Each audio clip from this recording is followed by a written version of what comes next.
Hello, welcome to this podcast again. My name is Marieke de Witte. I'm a clinical psychologist, sexologist. I'm working at Maastricht University, doing a lot of research on sexuality and also teach on sexuality. And today we're going to talk about sexual problems. Sexual problems are actually quite common among people. About 90% of men and women indicate that they have experienced a sexual problem once in their life. Let's say about 15% of men and 20% of men and women actually feel distressed about it. But only 10 to 20% of people will actually seek help for it. So it seems that sexual problems are common, also among young people, but there's still a taboo, a shame to talk about it. People don't dare to talk about it, don't dare to ask help, don't know where to find help. So I think it's really important that we address this topic today. And I'm going to do this with two students. Maybe you can introduce yourself. Thank you. Yes. My name is Fabian. I was here before on the second episode on relationships. I'm a master's student at UM and also a member of the student council, FPN. Yeah. So hello, my name is Lina. I'm also a master's student at FPN, currently specializing in legal psychology and also a member of the student council. Okay, welcome. Looking forward to talk about sexual problems with Likewise. both of you. Yeah. So as I said, it's quite prevalent, the sexual problems. It's also among young people quite common. And I think it's important that we make this distinction between sexual problems and sexual dysfunctions, because sexual problems is when you do not experience sexually what you would like to experience or what you could experience, that everything is working, everything is okay, but you feel like I'm missing something, more like a concern. While a sexual dysfunction is really when there is the sexual response is disturbed. There's an issue with desire or arousal or problems with orgasm or pain, and you feel distressed about it. And that is really crucial, feeling distressed. Because if you have, for example, you cannot reach orgasm or you have low sexual desire, but you don't feel distressed about it, then it's actually not a sexual dysfunction.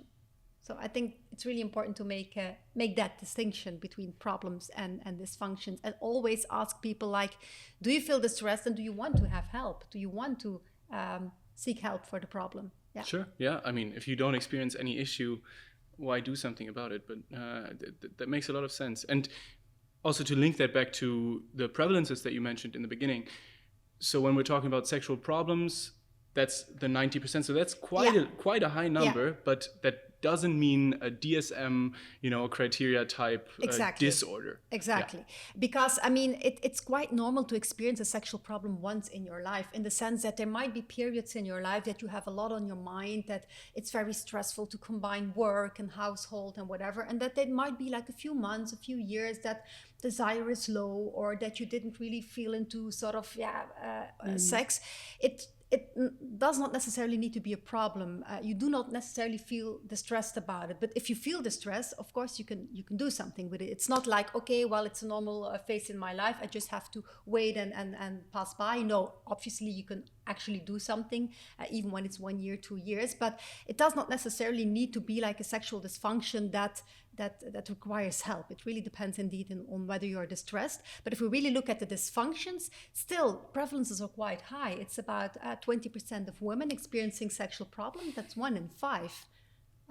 So I think we really need to pay more attention to it and really make sure that people understand what sexual problems are, what the most common sexual problems are, and what is really important is that there is a solution, that there's a treatment for it, and that people know where to seek this help for sexual problems. Yeah. And is there like a prevalence for male sexual dysfunction? You mentioned like just for women it's about 20%. Yeah, in men it will be about 15%, but in the sense I don't like to really pinpoint prevalence numbers exactly, because it also really depends on where your sample, for example. I mean, there are different prevalence studies in the United States, in UK, the Netherlands, Belgium, and okay, they will be more or less the same. There are not that many differences. Of course, there might be more differences when it comes to Western cultures and non-Western cultures, but we're going to address that in another episode. But it also depends on which group, and I mean age group also, like erectile dysfunction. Of course, there's a difference in prevalence when you look at erectile dysfunction under the age of 40 or 50, and then above the age of 60. I mean, there will be a huge difference in erectile dysfunction. So that's why prevalence numbers are not really absolute. It also depends on the sample. For example, if you're looking in a hospital setting, then genital pain, for example, will be more prevalent in women. But if you look at the general population, it's more about low sexual desire. So I think it's a little bit difficult to give absolute prevalence numbers. I think the most important thing is that it's very common, and that people realize that they just raise awareness about the fact that sexual problems are there and that you can do something about it. Totally agreed. Yeah, I mean, if you think of other psychiatric disorders, the prevalences are much lower, but still everyone talks about, for example, MDD and what treatments there are and so on. So that's definitely you can still crucial. see the taboo and the shame about when people have sexual problems. I don't know if you with students also talk about it. I mean, I know a lot of young people have sexual problems, but do you dare to talk with your peers about the fact that you have a problem? There's also a lot of macho behavior when it comes to sex. Let's put it that way. I think you do. Most people do with very specific friends they trust, and when you do, then it definitely feels like, wow, this is opening up a lot. So that's completely it can right. Really help. It can really help if you can sort of really take the step to talk about it with your peers and to know I'm not alone, because everyone is experiencing these issues. Yeah, but I also think that maybe we're like a biased sample here, because I mean, we're here to talk about, like sexual dysfunctions in a podcast with you. So I still feel like there's probably a lot of like stigma out there, and not all the, like young people out there dare to talk about these things, which is why I think it's very important to, spread awareness here and actually address this. And to just create an environment where it's okay to talk about these things, and it's like not associated with shame or like, oh, you're weird, like why would you experience in something like that? That's not normal. So I think it's what you say. It's also about informing, because sometimes people may experience issues with their sexuality but don't really know how to label it, or don't know how to look for information. So I think it's good that we also sort of kind of inform and just label the different sexual problems. Sure. And I mean, if you say there's a huge stigma, people don't talk about it, what happens when you don't talk about it is there's going to be myths, there's going to be misstated ideas of norms. What's normal? Is it normal that I always get an erection? Is it normal that I always feel like having sex? It's one of the biggest causes of sexual problem is sexual myths and ideas and things people read in magazines or read on the internet. There's so much stigma. And I think it's really important, if we think about causes of sexual dysfunctions, that we always take this biopsychosocial perspective. And so the social part is indeed the culture, the messages we get. Also religion can have an impact. I mean, we know that more conservative attitudes can raise sexual problems, because if you don't learn to explore and experiment with sexuality in a stepwise way, then this might increase the risk of experiencing sexual problems when you have sex for the first time, for example, on your wedding night. So social issues play a role, but also relationship factors. Maybe there are power dynamics or conflict. And then it also comes to obviously the biological issues. I mean, sex and body, it's about hormones, cardiovascular problems, neurological problems can all interfere, and psychological issues. And then I think mainly about failure anxiety, performance demand, spectatoring, monitoring too much. So this biopsychosocial perspective is really important when we think about sexuality. And so that's why also in treatment, we need to target the different factors. Yeah, that's important. You were talking about treatment, and you said, because immediately I made a little bit of a link. So you said around 90% have a lifetime prevalence of occurrence of sexual problems. Only 10% or so, 10 to 20% will seek help. Yeah. Seek help, but those are definitely also not. That's not the 10 to 20% who perceive sexual real dysfunctions, disorders. So exactly. What we do see that of the people who seek help, what we often see is obviously the erectile dysfunction and genital pain. Often when people seek help, they go for a medical consultation. Because they perceive a physical need for... Exactly. And it also is because often people, they are a little bit afraid to talk about sex. So they think, let's say, well, let's go to the doctor and let's go for a quick fix. Let's go for medication. Oh, I have an erectile dysfunction. So, there's Viagra. I just go to the doctor. They prescribe it to me. I just take it and it's solved. But obviously it doesn't work like that. And I think that's a little bit a problem, that if you seek for a medical solution, it's a very symptomatic treatment.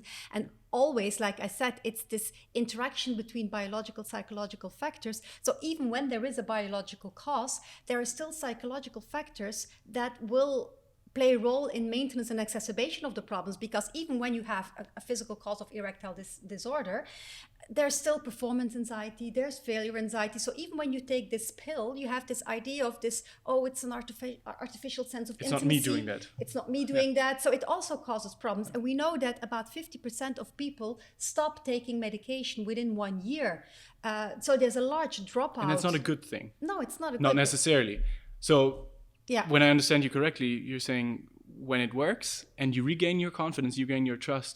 Yeah. And it happens to work out magically, automatically. Yeah.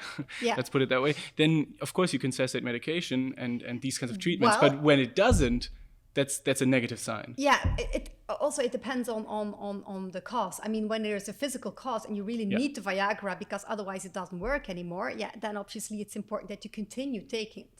So I think it's really important that we address this fact of people going to the doctor. And there's also really a big responsibility in the medical doctor or the healthcare professional, how they address this problem. Because if you go to the doctor, you ask a prescription for Viagra, they just give it without any explanation. Then obviously people are not really inclined to talk about sexuality. And often what we do know is that patients don't start to talk about it spontaneously. They will come up with the topic themselves. So it's really about the gynecologist, urologist, general practitioner to proactively start talking about sex so that patients feel, okay, this is a team that I can discuss with my doctor. There's security. This is safe enough. I can sort of open myself. And I think that's really important. And the problem a little bit is like in a lot of medical educational programs, they're not well trained to talk about sexuality. They lack skills. They lack knowledge about sex. They feel like, oh, when there's going to be a sexual problem, what do I have to do? I don't know how to talk about it. So to just kind of avoid it. And so that's kind of this vicious circle why I think that there are even more sexual problems than we know.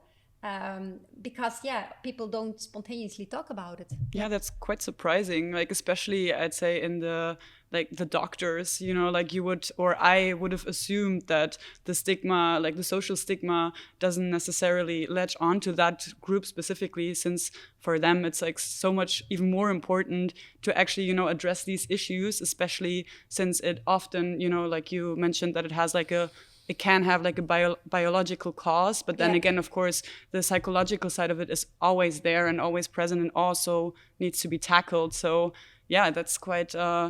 Exactly. They have a large responsibility. They're often the first person that people go to when there is a sexual problem. So at least that they make a nice referral, even if they feel like, oh, I'm not really confident to talk about it. Okay, that can be. We still have to work on education so that people learn to become more comfortable talking about it, but at least make a good referral to a sexologist who can address the problem. I think that is important. Yeah. And that ties into what I wanted to ask. So what can you expect from a medical professional when you go and seek for help? So I do understand most people go to a gynecologist or urologist at first, and that's maybe not the best and perfect place to start. Yeah. But what if you do, what can you expect? I think it depends on which doctor. It depends on how comfortable they are with talking about sex. I mean, there are a lot of gynecologists and urologists who will do a very good job and will sort of tackle it. Because sometimes it's also about giving the permission to talk about sex is the first step. It's like that people know this is a theme I can discuss, just to sort of, okay, I took this first step. And then it's about giving limited information, some suggestions. And some doctors can already do that, give some sort of, psychoeducation about how sexual problems work, little things they can try out at home. But when that doesn't work, then you can go for intensive therapy, then you can go to sexologists. But there's a lot that medical doctors already can do. Not everyone with a sexual dysfunction needs to go to sexologists. I mean, there are different steps. And I think, it really depends on which doctor. But at least, it's like I said, when doctors are not comfortable, they should at least take the responsibility to refer patients to someone who is more comfortable to talk about sexual problems.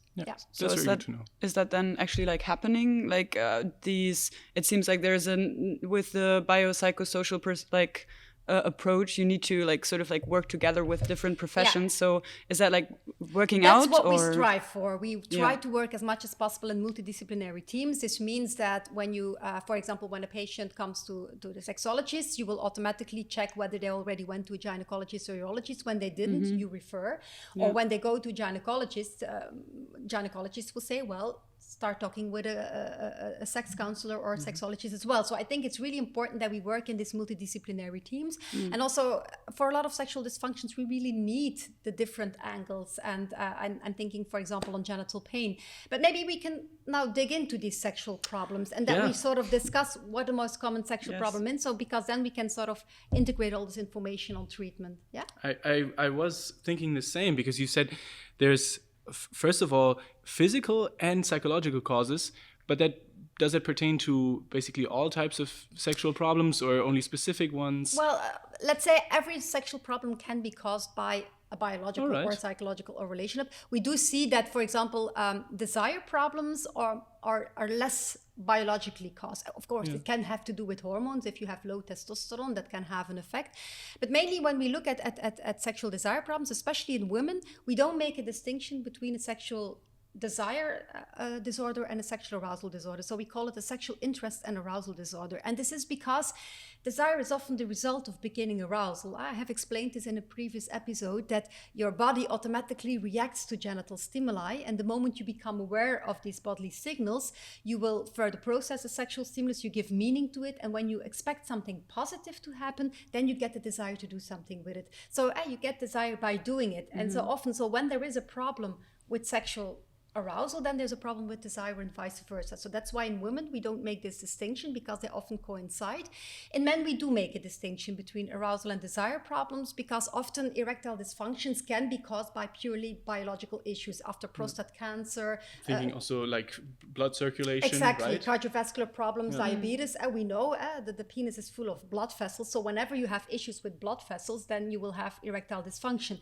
So it can be that you have this arousal disorder, but still have a strong desire to have sex. So that's why in men we still make this distinction between desire and arousal disorders. Yeah, and I do want to go further into the sexual arousal interest disorder, but just maybe as a practical guide for the listeners, how can you distinguish whether it's a physical or psychological cause? For example, now in erectile dysfunction. Well, in erectile dysfunction, it's actually the most easy way to distinguish, in the sense that if you still have a morning erection, then we know it's more or less psychological, because it seems that the physical system still works. Still works, not at all times, though. Exactly. Yeah. Well, we have that. Men have about 4 to 5 times during the night this spontaneous erection. Women have this as well, but we often don't talk about it. But we also have a wet vagina, and so you wake up with a morning erection. So when this is still possible, or when you have an erection during masturbation, then it means that it's physically okay. And that's often what we see with people with erectile dysfunction, that they can still masturbate, that they still have a morning erection, but that they lose their erection the moment they want to penetrate with their partner. And so that's an indication, okay, there's a psychological issue playing around. So that's indeed. But for the rest, I think for a lot of sexual dysfunctions, we always screen for biological issues. I mean, I think it's important. We just need to be sure to understand. On the other hand, it's not that we need the cause to determine the treatment. Because it's not, okay, it's a biological cause, so it's a biological treatment, and it's a psychological cause, psychological treatment. Again, I think we really can sort of work with both. But let's go to the sexual interest and arousal disorder.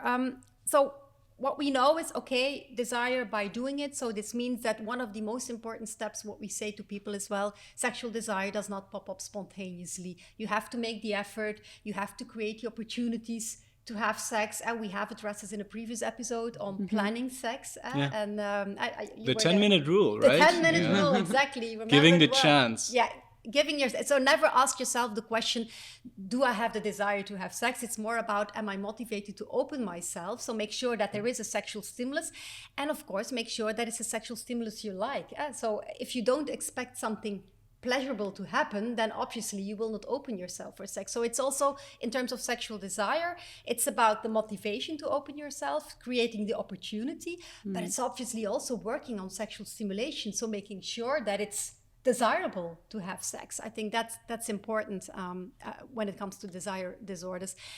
What I do want to note is that we have this tendency to consider sexual desire problems as individual problems. We take the high desire partner as the benchmark, and then the low desire partner is the one with who has a problem. This is we pathologize it. But in a way, so this is also what happens in therapy. Okay, the one partner is here, the other one is here, and so they expect, okay, in therapy we will make sure that this partner goes to my level and to the highest level of desire. But in a way, it's about meeting each other halfway. So if you have higher desire, okay, try to deal with it, masturbate, whatever. So you have to take a step back, and then when you have low desire, it's really about, okay, how can I increase my sexual desire? And that is really important. So it's about, there's more like a mismatch in sexual desire. It's a discrepancy in sexual desire. So in a way, you could see it more like a couple problem. Yeah. When do you actually like start making that distinction, like saying that someone has an individual problem to, you know, and when like can you say, okay, actually both, you know, like partners have to work on this in order to make this step to like compromise? Good question. I think it's the first question we always ask when somebody says, I have low sexual desire. Then I want to know, okay, what is low? And sexual desire for what? Because it can be, it was lower than it used to be and I miss it. Or it's lower than my partner and I want other things. Because it's not only about differences in the level of sexual desire. It's also often in what do you desire, that you just desire different things, that the way you're having sex, maybe you had sex for 20 years in a certain way and it worked for 20 years, but now it doesn't work anymore. You kind of want something else, or you just want to try out other things. And that's also important, that it's not only about the level, but also what you desire. That can be a discrepancy. And specifically in that, I think lies already the key, that is consent, and some barriers being something where you can compromise, and some being complete, being sort of concrete barriers, and it doesn't make sense to compromise. There's just a complete mismatch in interests, and that's also not the end, right? No. I mean, something extremely important is to accept differences in relationships in general. Exactly. I think that's really important what you're addressing. The first thing is obviously when we see there's a discrepancy in what people want, we discuss, okay, what do you want? What do you want? You can really make it concrete, like writing a wish list, that you make very concrete suggestions, or you can play around a little bit, that you have your wishes on cards and you put it in a box, and then you take a card and you discuss, okay, what do you want? Okay, you can discuss it, but it doesn't mean that you need to do it. I mean, you have to respect your own boundaries and expect the other one's boundaries. And as long as you do not feel distressed and you do not hurt yourself and others, it's okay. But it's about discussing. And often you can find kind of a compromise. Okay, like you want more rough sex and anal sex, and you want more like a massage. Okay, one time we do it like this, one time we do it like that. But sometimes it's difficult. I remember a couple once who had like, one partner had SM fantasies and the other one preferred like the vanilla sex. And so they tried to compromise in the sense that she tried a little bit the bondage and tried to integrate some of these dominance elements. But at a certain point she felt like, no, this is not me. This is doing it for me. It's not working for me. I feel like I'm forced into it. And it became a really team, and there was a lot of pressure, and he stopped taking initiative because he felt frustrated. It's like, oh, I always have to do it like you, and you do not respect my SM wishes. So at a certain point we just talked a little bit, and they agreed on an open relationship, in the sense that he could have like sex with a mistress once in a month, and then they could still continue to have the vanilla sex. And if you make good agreements, that is okay. I don't say that everyone who has a discrepancy in sexual desire suddenly needs to have an open relationship, but at least you need to be open to see, is it possible to compromise, and look for a pragmatic solution that works for both of you, so that you're not frustrated and you really sort of can act on your sexual desires. Yeah, and really like also communicate with your partner. Like I feel like a lot of things that you mentioned just now are really about like openly discussing these things and really saying, okay, I really want this. And you really want that. So just like really also expressing your wishes, wish list, whatever. So that's seems like very crucial to have that kind of communication. Yeah, I think communication is key. I think we talk about it during every episode. Communication. Yeah. It's so important. Yeah. And for something so, say, interpersonally relevant and a dynamic of a relationship as sexual arousal, I think that's also super intuitive. But that probably also holds true for things that are considered more physiological causes of sexual problems, right? We talk about genital pain or vaginism. Yeah. I mean, that's also something that's not an individual problem. It is communication is key. It's talking to your partner and making that a common interest to work it out. Exactly. I think when we address genital pain, it's clearly also a couple problem. We tend to focus on, okay, the woman has pain, so she has a problem. But how is it for him? I mean, engaging in sex with your partner, you're causing pain. You feel like, how is it like to have sex with somebody that you know you're hurt? Do you know that she's in pain? Maybe she's not expressing it. How do we react when she's in pain? So there's a lot of issues, and also how the partner reacts. Will he be angry or not? Because that will also determine if you have a partner who is very hostile and negative. Maybe you then sort of cross your boundaries and just say, okay, I'm just go ahead and have sex because I don't want him to be angry. Or if you have a very comfortable partner sort of who sort of that makes you stop having sex and stop experiencing these painful experiences. But let's go to this genital pain. We call it genital pain, pelvic pain penetration disorder. I always call it genital pain.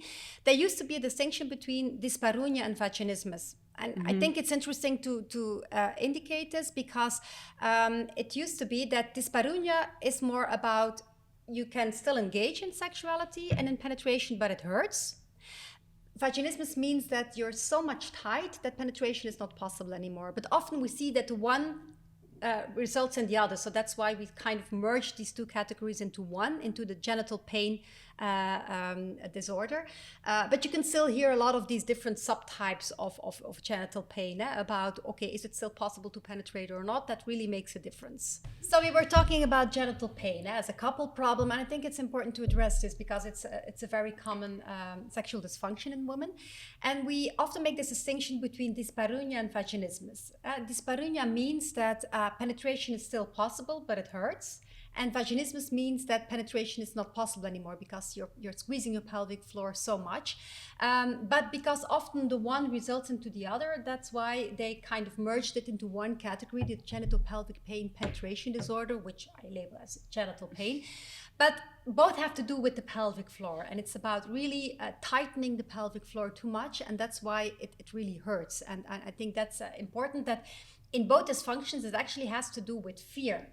Because you had painful experiences, one, or you expect that it will be painful.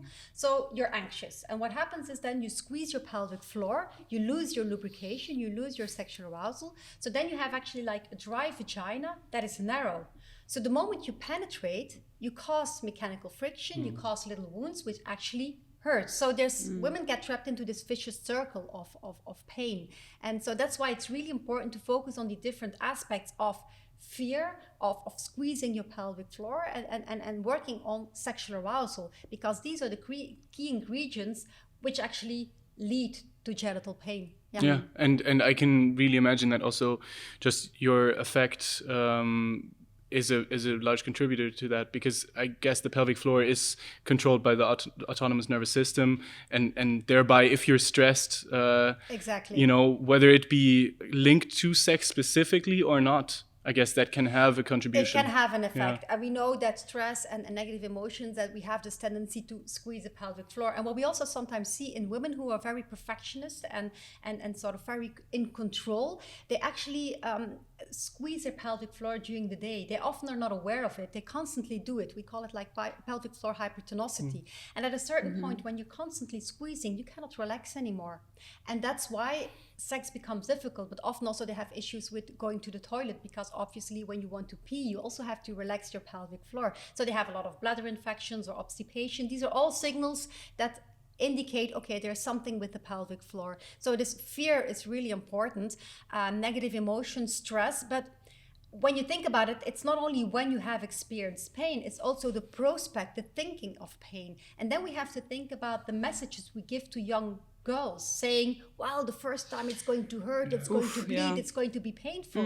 So at that point, you actually already start with a lot of fear. So obviously you squeeze and it will hurt. So it's kind of a vicious circle. It's really important to give positive messages about sex and about sexual pleasure. Enjoy it. And that's crucial. Yeah. Does like genital pain then always have that like psychological component? Like, is that usually always the cause? Like, did I understand that right? Or not necessarily. There are often there can be biological causes causing pain, but what we do see that even when there is a biological cause, these psychological mechanisms of fear will take over and will sort of determine Maintain whether it. it becomes a chronic problem or not, because you can have like an acute pain experience, or because of a bladder infection or a certain reaction that you have this pain once, but whether or not it will continue into a chronic pain condition depends on this catastrophizing, this focusing on the pain, this fearful Coping. response. It's coping, yeah. And I think that's really important to consider, that it's again this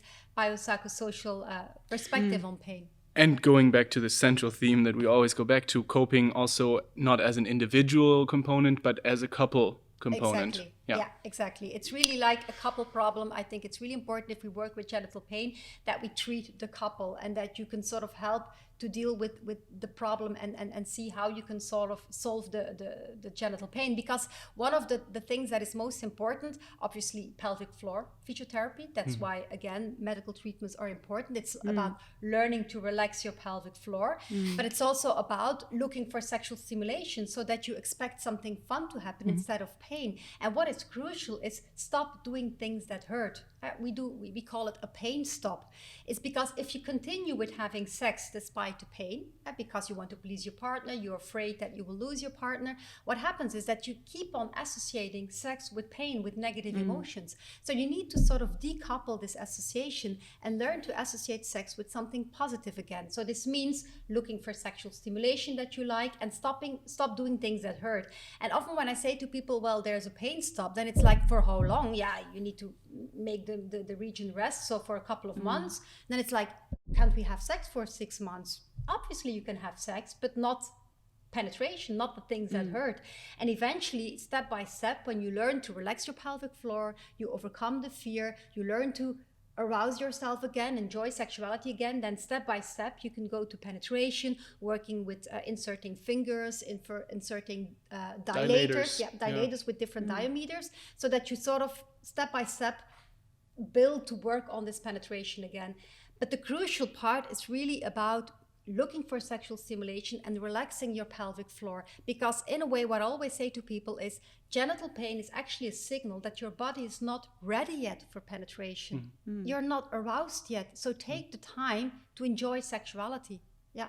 I feel like when you say you're not ready yet for penetration, that obviously also ties into this context as a couple of foreplay and really taking your time as a couple with foreplay, because as we said in an earlier episode, it doesn't start in the bedroom. Exactly. It starts after you had sex last time. Yeah, exactly. It's your daily context. It's being nice to each other, making sure that you're relaxed, because obviously also when there are a lot of relationship issues, when there's a lot of conflict, then you don't relax, and then it's also more difficulties.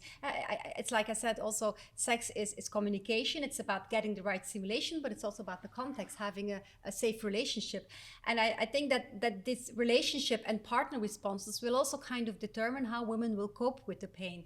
Like I said, some women will continue with having sex despite the pain because they want to please their partner or want to feel normal. But some women will also stop with any type of intimacy because they feel like, okay, when I start to kiss, he gets an erection. And when he gets an erection, I need to do something with it. I need to penetrate, and that hurts. So they stop engaging in any type of intimacy just because they are afraid of the pain. And so that can also cause a lot of tension, because at a point, okay, there's not penetration, but there's like nothing anymore, not even a kiss or a hug, because of this constant fear of pain. So it's really pervasive for the relationship.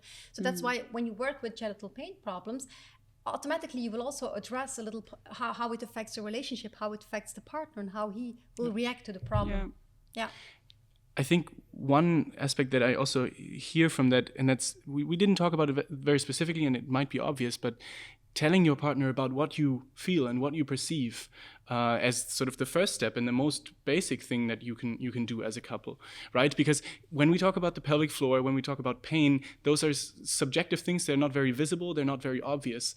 And, that's, again, this guessing game, really making sure that there is a consensus in what's happening, and there's enough communication. I think that's why it's also so important to work with a couple in therapy, so that as a sexologist you can also explain it to the partner so that he understands, because often the woman is experiencing all these bodily sensations or fear, but he doesn't understand, he doesn't know. So explaining it is also really important, to sort of have sort of a mutual agreement on, okay, this is, let's work on it together. I think that is really important. Yeah.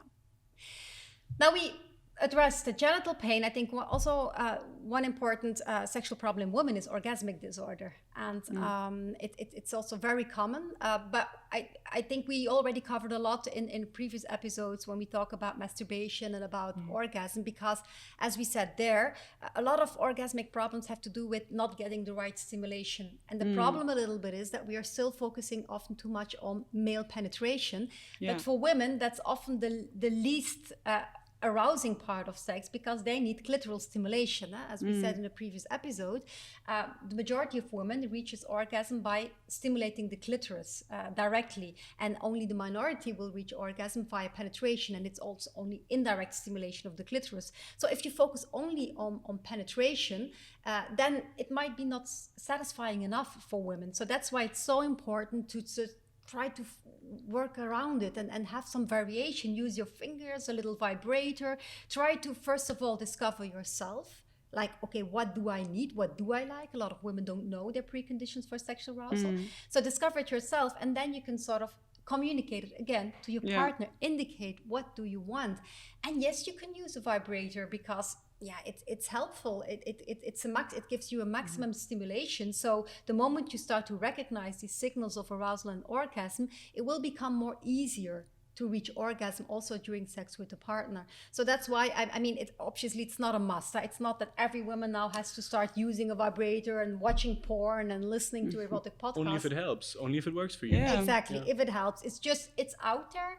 Try it out, and it's just a good way of discovering what you need, because I think that's really important when it comes to orgasmic problems. It's about letting go of your partner, focusing on yourself. It's really this part, because a lot of desire and arousal is interacting and turning each other on, but if you really want to reach this point of orgasm, you can't sort of be egocentric. You focus on what you need. And you also have to let go of this like kind of script, you know, like focusing on the man, like the penetration part of the sex. So really just like let go of what you think sex is, and really just explore what you need in order to reach your orgasm. So I have actually one question. So I've been wondering, like, when do you actually call it like an orgasmic disorder? Like when you don't reach, because you know, like women don't, or there's this common like saying that women don't always reach the orgasm during sex. So is it, you know, like if I don't reach it once, if I don't reach it like 20 times, like when do you call it a disorder? It really depends on, again, it's a very subjective thing. I mean, there are women who don't climax and don't feel distress about it. So you could say, well, there's no problem, there's no issue. But at the same time, sometimes women say it is not important because they never experienced it. And it's kind of a cognitive dissonance, you know? They just tell themselves like, oh, well, it's not important after all, so I don't have a dysfunction. But at the same time, because there's an unmet need. There's an unmet need. And exactly. People want to experience this physical gratification. It's not only about intimacy and being together. So when is it an orgasmic problem? It's just how distressed you feel about it. Like, I don't think that it's a wise thing to strive for like an orgasm every time, and that you say, oh, well, I don't have an orgasm every time, so I have an orgasmic disorder. I mean, it depends. I mean, if you really want it, so so it's really about the distressing. It's really about what you want and what you experience. But I do say sometimes also when young people come in treatment because they have like, okay, I have difficulties to reach orgasm, and you're 17 years old, then it's more like, you know, take your time, learn your body. Maybe you don't know your body yet, and just don't force it too much, because if it becomes a goal in itself, then obviously it's not going to work. So it's really also about relaxing a little bit and trying out different things. Getting out of your head. Exactly. And just see when it comes and how often it comes. But it also doesn't matter when do you climax. Sometimes it's like, oh, I have an orgasmic problem when I don't climax during penetration with my partner. Why? I mean, if you have like foreplay and you're doing nice things and manual sex and oral sex and you climax, but you don't climax during penetration, do you have an orgasmic problem then? I mean, it really is. It's about your own labeling, I think, and sometimes it's also about ideas, expectations people have about sex, and then it's really important to tackle these expectations and lower these expectations. And what I always like to say to patients is kind of the good enough sex model. It's good enough. Sex is not always fantastic and passionate and climaxing and whatever. So often you have sex and it's like, well, it was okay. It may not what we want to hear, but it's what a lot of people need to hear, maybe. Yeah. It can be a problem if it's always like okay and good enough. I mean, obviously you want to strive for these peaks and this exciting sex, but it cannot be like that every time. And sometimes we see that people result in sexual inactivity because having these high expectations about sex. So it's really also normalizing. Good enough is good enough. Yeah. So what about the male counterpart of like? Yeah, it's exactly. We're actually talking a lot about women. That's if women. I like that's that, good. but you know. Yeah. I think obviously there are male sexual dysfunctions as well. We talked about the desire problems in women. Yeah, there are also men with low sexual desire. The same principles apply as in women. And that's something I was actually wondering, because that sounds a bit more out of the ordinary. And it might not be. So I'm wondering, is it actually more common that women have low sexual desire, or is it just as likely in men or just as prevalent in men? Well, in general, it's the low sexual desire. It's more prevalent in women than in men, in the sense that it's the most prevalent sexual dysfunction in women. In men, it's more about erectile dysfunction. But what we do see in men, that is the prevalence of low desire is increasing, especially also in young men. And I think it's just because we have so much on our mind. There's a lot of pressure. Low desire often has to do with the fact that you don't have the mental resources to sort of process a sexual stimuli, because you're involved in so many things. There's so many pressure and work and school and having a great body and cooking and being the perfect father and just that's a little bit the thing. And the problem is that with low sexual desire in men, there's this stigma and social perspective, because a man always wants sex, right? Of course, yes. Men always take the initiative. That's manly. Exactly, it's about malehood. And what we clearly see is that often men feel distressed about the sexual desire problem, and also the partner, because they feel there's something wrong with me. He doesn't want me. I'm not attractive enough. And that's the classic case that we have in so many basically psychological topics. It's internalizing attributions versus externalizing, and so partners tend to internalize that as thinking, oh, this has to do with me, instead of considering the whole context and maybe thinking, oh, well, maybe I'm only one part of this whole big situation we're in. Yeah. Exactly. And that's, again, this couple perspective that is important, because Talking if you about have a desire problem, it also has an effect on the partner, because they start to have attribution. Is there something wrong with the relationship, with myself, which causes the stress? Yeah. So I think low sexual desire is prevalent in men. What we also see, what is more prevalent, is hypersexuality, high sexual desire. But we have addressed this in a previous episode, in which it's not a clear official DSM diagnosis yet, but it's also not really about sex. It's more using sex as emotion regulation. It's about having this uncontrollable urge to engage in sexuality. So, but we have a full episode on that. Other end of the spectrum. Yeah. I think one of the, like I said, the most common problem in men is erectile dysfunction. It's really it's about not getting an erection when you want to, or you get an erection but you lose your erection before you want to. You lose your erection, for example, before penetration. And as we already discussed in the beginning, there's like this crucial question, like, is it physical or not, by asking about the morning erection. Obviously, there are different treatments. We have what we clearly see independently of the treatment. Again, fear and performance anxiety are crucial. It's about really focusing too much on this erection, like, oh my God, it's not going to work, panicking. You're in your head, your partner's kissing you, giving you sexual stimulation, but you're not paying attention to it, because you're constantly focusing on this erection. Is it still okay? Am I not going to lose it? And so that's how men get also trapped into this vicious circle. It's about, you're like spectatoring, monitoring yourself. You're sort of looking at yourself during sex, performance demand, failure anxiety, and it collapses. Not so being it's in really, the moment. Exactly. Yeah. It's really about just letting go this failure anxiety and just relaxing a little bit and trying to focus on your body again. It's really in treatment we really have to work on this failure anxiety and performance demand and really learning So what do you then suggest to like clients that experience these kind of problems? Like how, because it's always like easier said than done, right? Like to just let go, like just Exactly, don't think about it, because then of course you will like think about it. So what do you suggest? We have concrete exercises in the sense that you learn to control. For example, that you learn not to panic when you lose your erection. So for example, we give them masturbation exercises. So they build up their erection, they masturbate, and then they have to let go. Okay, they lose their erection again, then they build up again, and then again, and do it 4 times. And so they learn to control. Knowing that it works. Knowing that, okay, when I have sex and I lose my erection, I just don't panic. I just stimulate myself again. I know I can do it, and it works again. So that's really important.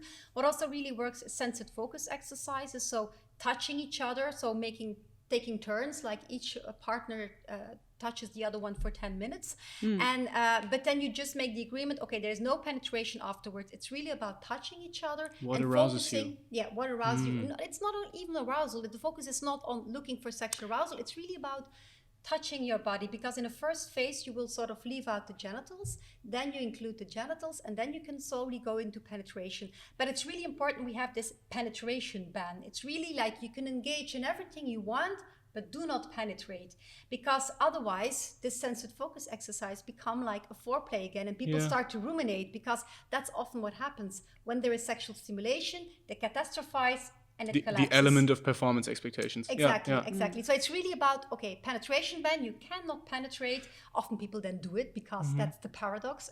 But still, it's really about don't panic and just relax and just feel what you feel. Mindfulness, for example, could also be very helpful to sort of let go of distracting thoughts and focus on your body again. I mean, so much of this, for some reason, kind of reminds me of meditation, right? We talked about orgasms in women and erection in men, and it's always this spectating yourself, and the moment it works out, you're like, oh, it works. And then, of course, the same as in meditation, you think, oh, it works, and then it stops working. Exactly. And learning to be in the moment without having this forceful grip on it. Exactly. And it's really about just being in the moment and not striving towards an aim, like I want to feel arousal, I want to climax. It's really about, okay, just feel what you feel, kind of as bodies can experience. It's really important. All right, but we're talking about erectile dysfunction, and we said already before, psychological causes are a big factor, but there's also physiological causes. And of course, I mean, some men then have erectile dysfunction. They think I have the power to change it, but they actually don't. No. How do you? No, it's clearly when there's a biological cause, there's a biological cause. I mean, there are a lot of like we talked about cardiovascular diseases. Also, when men grow older, at a certain point, you will reach this point of erectile dysfunction. So, of course, there are medical treatments. I think important is, of course, the Viagra. Cialis is a better option. So we actually prefer Cialis because it has less side effects. But the thing is, obviously, also you need to take it right. You need to use it right, because if you take the pill and you're just sitting on your bed waiting for the erection to come, it's not going to work. So you take a pill, and then you have to engage in sexual stimulation, fantasy, masturbating, doing something with the partner. That's really important. And that's often what goes wrong. They go to the doctor, they prescribe it without any explanation. And then it's like, oh, Viagra doesn't work for me. So you can use Viagra. There are also injections. So you can use an injection, papaverine, sort of a substance that you put into squeeze into your penis. The thing is, it's not hurtful, and you get an erection immediately. So even when you're not thinking about sexuality. And then there's also the penile prosthesis. It's really the moment, for example, when there's actually no erection possible at all after prostate cancer, for example, there was an operation, we know the nerves are damaged, and then you can have this penile prosthesis. The thing is, with the penile prosthesis, obviously you can also choose for counseling the couple, like, okay, penetration is not possible anymore. How can you enjoy sexuality without penetration? But obviously there are couples who really focus on penetration, who feel like this is really an important part of our sexual script. So there is a solution. Yeah, but also important to keep in mind the prosthesis is irreversible, right? Yeah, so once you have it in, cannot be taken out cannot- anymore. So that's kind of the last resort, I would It's think. really the Yeah. last resort, but it's becoming more and more popular in men nowadays. But even then, again, you need the counseling, because if you use this penile prosthesis and the medication, How does it work, actually, by the way? Like, I actually have no idea. If I may, and then you can correct me. I actually, because I watched a video on this. So the swelling bodies of the penis are being taken out. Yeah. So the blood capillaries, I Yeah. don't know exactly. the And corpus cavernosum, like they say. Yeah. perfect. Okay. And then there is a basically like A tube, actually. a tube, yeah. exactly, that can be filled with fluid. And there's also a storage tank, and that's more inside of the body. And if you Or it can be the testis also. or that they in put, the yeah. testis, and then there's a button that you press, like a small pump, and you Yeah. can basically pump up Yeah. these cavities fluid. in the penis, the fluid, okay, so yeah. so it's very similar to actually having blood flow into your Yeah. penis. And the good thing is that the nerves are intact, so this means that you still have the same sensation. So it's really you work on the mechanical possibility to have an erection, but you still feel the same. It's also important to realize that in terms of nerves and feelings, is that you can still have an ejaculation and orgasm without an erection. And I think that a lot of men don't understand that, because they think, when I have an erectile problem, then I cannot enjoy All sex hope is anymore. lost. But it's not. You can still have ejaculation. You can still reach orgasm even when your penis is not erect. So I think that's also important. That's why also in terms of counseling, that the penile prosthesis is the last resort. You can also try to enjoy sexuality in another way. Yeah. But also, again, counseling is important, because we do know that about 50% of couples stop using the prosthesis, stop using medication, because of this idea that it's artificial, and they still feel that, well, it's not spontaneous and I'm not a real man. So the same issues are still involved. So that's why Interesting. this combination treatment is important. And Exactly. also for psychotherapy, Yeah. because even when you say, okay, it's a psychological problem, so obviously you need to sort of work on performance anxiety and so on, but also then medication can work, because if you give medication, then you know, okay, don't worry, don't stress, you know you will have an erection, so you don't have to focus on it anymore. You take this pill so you can learn to enjoy yourself again. So that's basically really important. unlearn like those negative things that you Exactly. associate with like the Regain sexual act. confidence. Yeah, exactly. Yeah. So they really work in synergy Yeah. from both sides, and wherever you have to start, you start, and you complement with the other. Exactly, Nice. exactly. So we talked about erectile dysfunction. Of course, that's kind of the situation where you want and it doesn't work and you can't start. But what if it works too well, basically, to put it simply, and you have premature ejaculation? Yeah, well, premature ejaculation is, of course, one of the most common orgasmic disorders in men. We do have men who have delayed ejaculation and delayed orgasm, and that mostly has to do with the fact that people are maybe sort of too much pressure, too much performance in men, so the same mechanisms are there, that they have difficulties to reach orgasm. But the most common is indeed like too fast, that you have reached orgasm in minimum stimulation, like 1 or 2 minutes after penetration, or sometimes even before penetration. Now, the crucial thing there is the feeling of no control. Because often, if you talk with men, they often have this idea, yeah, I come too early. Even when after 5 or 6 minutes they come too early, because of course if you watch porn and they have these sessions of 20 minutes, then if you take that as the norm, but normally, I mean, the thing is, it's about feeling no control, and you have to sort of recognize this point of no return, and that's often where they fail. It's like failing to recognize this point of no return and not being able to control.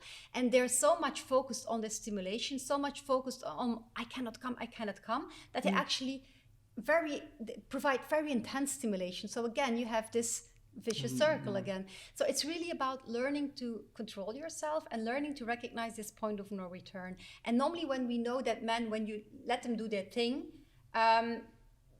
men know, okay, this is my point of no return, it's almost there, I don't want to come yet. So what you do, you switch positions, you slow down a little bit, you learn to control yourself, and it's often there where it goes wrong. So what you do in men with premature ejaculation is that you learn them to kind of recognize this point of no return by building up your erection.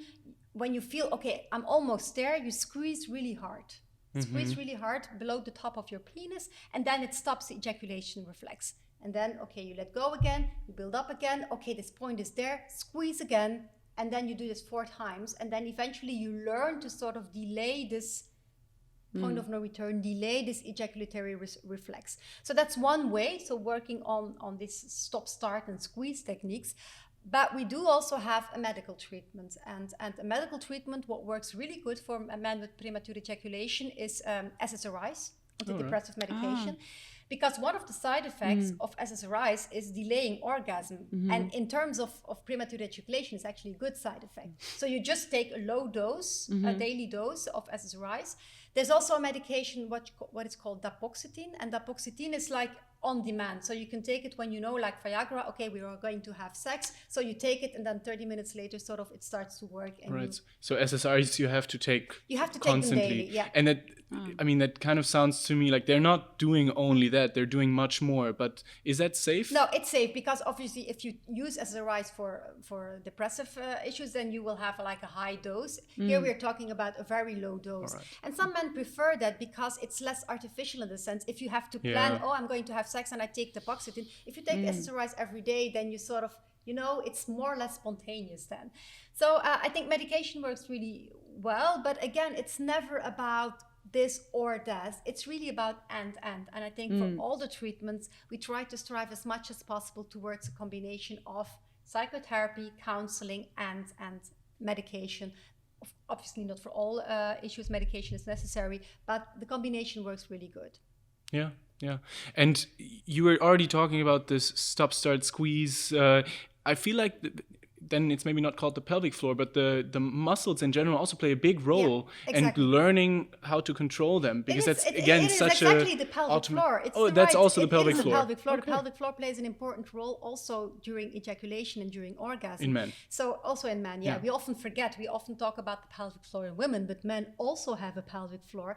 And there are actually first studies showing that pelvic floor physiotherapy can also help for premature ejaculation and erectile or other orgasmic disorders. And these are these practices that are called Kegel exercises. Exercise, It depends. Kegel exercise is really about squeezing and then it's about tightening the pelvic floor. We also have the relaxation part. So it's really about the combination of tightening and relaxing the pelvic floor. Yeah.